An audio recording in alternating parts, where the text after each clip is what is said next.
Well, it looks like the MAGA wealth effect is kicking in, and that means that metal price is going to calm down for a little bit while cryptos take off. Let's talk about this one.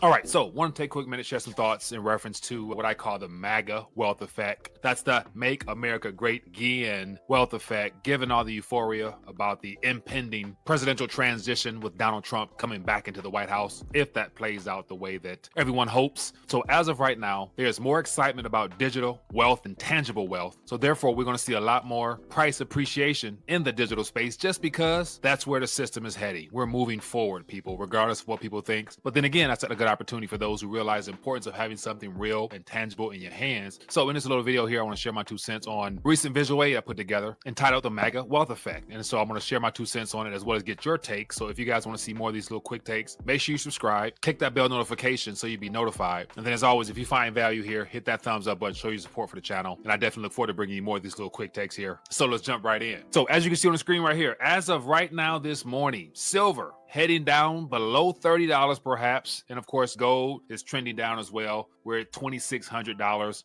And no one should be surprised whatsoever that over the last week, everything in the digital asset space is in the green and we haven't seen nothing yet. To see all this stuff unfold now for me is quite predictable just because I know, as well as you who've been paying attention, where this system has to go, and it has to go solely digital at some point. And given the current mess we're in with 36 trillion plus all the other stuff is unfolding, this country needs as many distractions as they can get just because the debt is beyond sustainable and you factor in the political divide, the 2-year recession we've been in that might be officially announced in January of next year, the moment Trump walked into the White House, if we get to that point. This country is in need of some type of hope, financially speaking. And what better way to do that other than using an asset class that was placed strategically in this moment in time for the purpose of helping to pull off the greatest monetary heist in human history with the slow evolution of tangible property to claims on wealth to giving people shares in blockchains as a way to absorb some of this liquidity that's coming in the days ahead. So right now we're witnessing what I believe is just the beginning of this illusionary wealth effect that's coming just because it's all based upon extending the lifeline of the Federal Reserve note as long as they can and has everything to do with the consumer confidence. So people within the United States of America still feel confident that they can participate in some type of wealth effect where they're able to witness on a screen somewhere, whether it be their portfolios, any type of assets they have or wealth that's within this current digital structure, the price of all that activity going up and up, so that it gives people confidence that they're on the winning side of this transition. But in actuality, because it's all centered around the Federal Reserve note, aka debt, in the long run, no matter how high your nominal gains go, if it's denominated in a currency that's going to zero, are you really winning at all? And that's the whole point in this MAGA wealth effect. The goal is to make people feel as if they're profiting and benefiting of this transition, but in actuality, our currency being obliterated is being destroyed in real time. And so let's look into the MAGA wealth effect that I've been talking about. And as you can see on the screen here, this is what I consider the transition from the old to the accepted to the preferred, all on one chart right here. As you can see beneath me right here, we have an odometer basically telling you what's hot right now and what's preferred. And behind all this, place what I consider to be the 3 most crucial entities, either the creators, the backers, or the intended monetary mediums that's being presented to the world right now. And so starting on the far end of the screen here, everyone that knows the true history of what money is and will be in the future has to do with tangible assets that come from the earth